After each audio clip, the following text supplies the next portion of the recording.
کیونکہ بشریت کا معاملہ آ گیا ہے تو ہمارے ہاں عوامی سطح پر یہ بڑی بحث ہے کہ حضور نور ہے یا بشر ہے. صاحبزادہ فیض الحسن صاحب کی بات آپ کو میں سنا چکا ہوں کہ ہم مانتے ہیں کہ کیا جانتے ہو ہم جاہل ہیں, ہم نے قرآن نہیں پڑھا, ہم عربی نہیں جانتے, ہم جانتے ہیں آپ بشر تھے, لیکن آپ کی بشریت کو نمایاں کرنے کو ہم آپ کے خلاف سوء ادب سمجھتے ہیں. لیکن جب مسئلہ بن جائے کہ آپ بشر نہیں تھے نور تھے,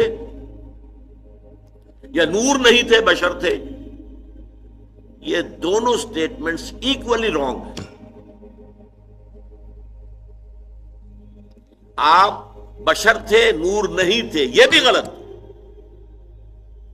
آپ نور تھے بشر نہیں تھے یہ بھی غلط. حقیقت کیا ہے؟ دیکھیے حقیقت یہ ہے ہر انسان کے اندر ایک نور ہے. وہ نور کیا ہے؟ روح. روح نورانی ہے. اقبال نے بہت خوبصورت شعر کہا ہے, نقطۂ نوری کے نام او خودی, اسی سے ہے یہ سیلف, میں, انا. ادھر حقیقت اسی روح کا ظہور ہے. نقطۂ نوری کے نام او خودی, زیر خاک ما شرار زندگی. میرا وجود خاکی ہے لیکن اس میں یہ نور بھی ہے. مغربی فلاسفہ بھی کہتے ہیں دی ڈیوائن سپارک, انسان کے اندر ایک شعلہ ملکوتی ہے, خدائی. یہ نور ہم میں سے ہر ایک میں ہے, لیکن نور نور کا فرق ہے. جیسے سورہ حدید اور سورہ تحریم دونوں میں آیا ہے, قیامت کے دن ہر مومن کو نور عطا کیا جائے گا, جس کی روشنی میں وہ پل صراط کا جو مشکل مرحلہ ہے وہ طے کر لیں گے. لیکن وہ اپنی کوانٹیٹیو اعتبار سے اس کے درجات اتنے مختلف ہوں گے. حضور نے فرمایا کسی کو تو نور ایسا ملے گا کہ مدینے سے اس کی روشنی صنعاء تک جا پہنچے گی, یمن. میں جب بھی یہ حدیث بیان کرتا ہوں میرے ذہن میں آتا ہے ابو بکر صدیق کا نور اس درجے کا ہوگا. خود حضور کا تو اس سے بھی بہت بلند ہوگا, لیکن مخلوق میں سے, امت میں سے حضرت ابو بکر کا نور اس درجے کا ہوگا. اور کسی کا نور اتنا ہوگا کہ صرف قدموں کے سامنے روشنی ہو جائے گی جیسے ٹارچ کی روشنی ہوتی ہے. اور یہ بھی بڑا خوش قسمت ہوگا کہ ٹارچ اگر مل جائے تب بھی آدمی راستہ تو چل پڑتا ہے نا, گڑھا تو نظر آ جاتا ہے, گڑھے سے بچ جائے گا. سانپ کے بل سے تو بچ جائے گا, یہ سانپ کا بل ہے, اس سے نکل کر بچ کر نکلے. لہذا وہ بھی بہت بڑا خوش قسمت ہوگا. منافقین وہ ہوں گے جن کو سرے سے کوئی نور نہیں ملے. تو یہی تفاوت ہے ہمارے نور میں, جو میرے اندر نور ہے آپ کے اندر نور ہے. ہم میں سے کسی میں زیادہ ہے, کسی میں کم ہے. محمد عربی کا وہ نور روحانی آپ کے پورے وجود کے اوپر تک غالب ہے, مستولی ہے, چھایا ہوا. اسی حقیقت کو آپ نے اس طرح بیان فرمایا کہ آپ نے ایک مرتبہ فرمایا کہ ہر انسان کے ساتھ ایک شیطان ہے. کسی نے پوچھ لیا جرات کر کے حضور آپ کے ساتھ بھی ہے؟ فرمایا ہاں ہے, لیکن میں نے اسے مسلمان کر دیا ہے. تو صحیح, حضور کی بشریت بھی ہے, بشریت کے تقاضے بھی ہیں, لیکن آپ کی روحانیت ہے, اور روحانیت کی نورانیت ہے.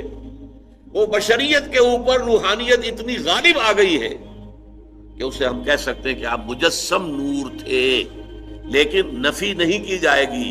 آپ بشر بھی تھے, نور بھی تھے. آپ بشر بھی تھے, آپ آمنہ اور عبداللہ کی اولاد تھے, بیٹے تھے. آپ عبد المطلب کے پوتے تھے. آپ ہاشمی تھے, قرشی تھے. آپ انسان تھے, آپ کھانا کھاتے تھے, آپ کو تکلیف بھی ہوتی تھی, آپ کے اوپر جادو تک بھی اثر کر جاتا تھا. یہ ہوا ہے. بشریت کی نفی کیسے کر دیں گے؟ آپ کے وار پڑا ہے تو خون کا فوارہ چھوٹا ہے, اور خون زیادہ چلا گیا ہے تو آپ بے ہوش بھی ہوئے ہیں, کیسے نفی کر دیں گے؟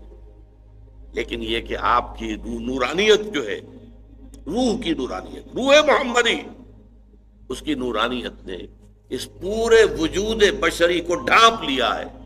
اور اس اعتبار سے ہم کہیں کہ آپ نور مجسم تھے تو کوئی غلط نہیں. تو آپ نور بھی تھے اور بشر بھی تھے. ان میں سے کسی ایک پہلو کی نفی بھی کرنا میرے نزدیک بہت بڑی غلطی ہے. بلکہ میں اسے گمراہی سے بھی تعبیر کروں گا۔ اللہ تعالیٰ کی قدرت اپنی جگہ پر ہے، بغیر کسی ذریعے کے، بغیر کسی سبب کے جو چاہے کر سکتا ہے، لیکن یہ دنیا عالم اسباب ہے۔ یہ تحفظ کیسے ملا محمد الرسول اللہ صلی اللہ علیہ وسلم کو؟ اس نوع کے شرک سے اللہ نے کیسے محفوظ رکھا ہے کہ آپ کی ذات کے ساتھ ایسی کوئی بات جو ہے وہ منسوب نہیں کی جا سکی؟ پہلی بات یہ، قرآن مجید میں آپ کی بشریت کو بہت نمایاں کیا گیا کہ آپ بشر۔ سورہ بنی اسرائیل میں آتا ہے کہ مکے کے جو سردار تھے قریش کافر، انہوں نے کہا کہ اچھا یہ ہمیں کر کے دکھا دو، یہ معجزے دکھا دو، تمہارے لیے ایک محل تیار ہو جائے فوراً دیکھتے ہی دیکھتے، ایک باغ ہو یہاں پر مکے کی سنگلاخ زمین میں بے آب و گیا وادی کے اندر، کھجوروں کا انگوروں کا باغ ہو اور اس میں چشمہ بھی بہ رہا ہو، یہ کر کے دکھا دو، آسمان پہ چڑھ کے دکھا دو، آسمان کا کوئی ٹکڑا ہم پر گرا کے دکھا دو، کچھ تو کر کے دکھاؤ نا تاکہ ہم تمہیں مانیں کہ تم اللہ کے رسول ہو۔ ساری باتوں کا جواب کیا دیا گیا؟ قل سبحان ربی هل کنت الا بشرا رسولا، اے نبی کہہ دیجئے میرا رب پاک ہے، وہ سب کچھ کر سکتا ہے، لیکن میں نے تو کبھی دعویٰ نہیں کیا، میں نے خدا ہونے کا دعویٰ تو نہیں کیا، میرا دعویٰ تو یہ ہے کہ میں بشر ہوں، اللہ کا رسول ہوں، میں بشر ہوں اور اللہ کا رسول ہوں، یہ دعویٰ ہے میرا۔ یہی دیکھیے آپ آخری آیت سورہ کہف کی، قل انما انا بشر مثلکم، اے نبی کہہ دیجئے، کان کھول دیجئے ان کے، ڈنکے کی چوٹ کہہ دیجئے، میں ایک بشر ہوں تم جیسا، یوحی الی، ہاں مجھ پر وحی کی جاتی ہے، میرا اور تمہارا جو ہے فرق ہے وہ یہ ہے، تمہارے لیے علم صرف یہی ہے جو حواس خمسہ سے اور عقل سے حاصل ہو جاتا ہے، بس میرے پاس ایک اور ذریعہ علم ہے، وہ وحی کا ہے، یوحی الی، میں ہوں تو بشر تم جیسا، قل انما انا بشر مثلکم یوحی الی، مجھ پر وحی کی جاتی ہے، انما الہکم الہ واحد، کہ تمہارا الہ تو بس ایک ہی الہ ہے، ایک ہی معبود ہے جو تنہا ہے، اکیلا۔ تو بشریت کو نمایاں کرنا حضور صلی اللہ علیہ وسلم کی قرآن مجید میں جو بار بار آتا ہے، یہ ایک ذریعہ بن گیا کہ وہ تصورات دوسرے جو ہیں وہ لا کر شامل نہ کیے جا سکے۔ اس معاملے میں سورہ تغابن کی 2 آیات جو بڑی اہم ہیں، وہاں فرمایا گیا ہے کہ پچھلی جو قومیں آئیں جن کے پاس رسول آئے، جب رسول ان کے پاس آئے اور وہ انہوں نے کفر کیا تو کیا کہا انہوں نے؟ اب بشر یہدوننا فکفروا وتولوا واستغنى اللہ، کیا بشر ہمیں ہدایت دیں گے؟ ہمیں ہدایت دینے کے لیے فرشتہ آتا تو ہم مان لیتے، یہ تو ہمارے جیسا بشر ہے، اس کے بھی 2 ہاتھ ہمارے بھی 2 ہاتھ، اس کے بھی 2 آنکھیں ہماری بھی 2 آنکھیں، اس کو بھی پیٹ لگا ہوا ہے کھانے کو مانگتا ہے، ہمارا بھی پیٹ ہے کھانے کو مانگتا ہے، یہ بھی بازاروں میں گھومتا پھرتا ہے، مال ھذا الرسول یمشی فی الاسواق ویاکل الطعام، کھانا کھاتا ہے بازاروں میں گھومتا ہے، تو یہ رسول کیسے ہو سکتا ہے؟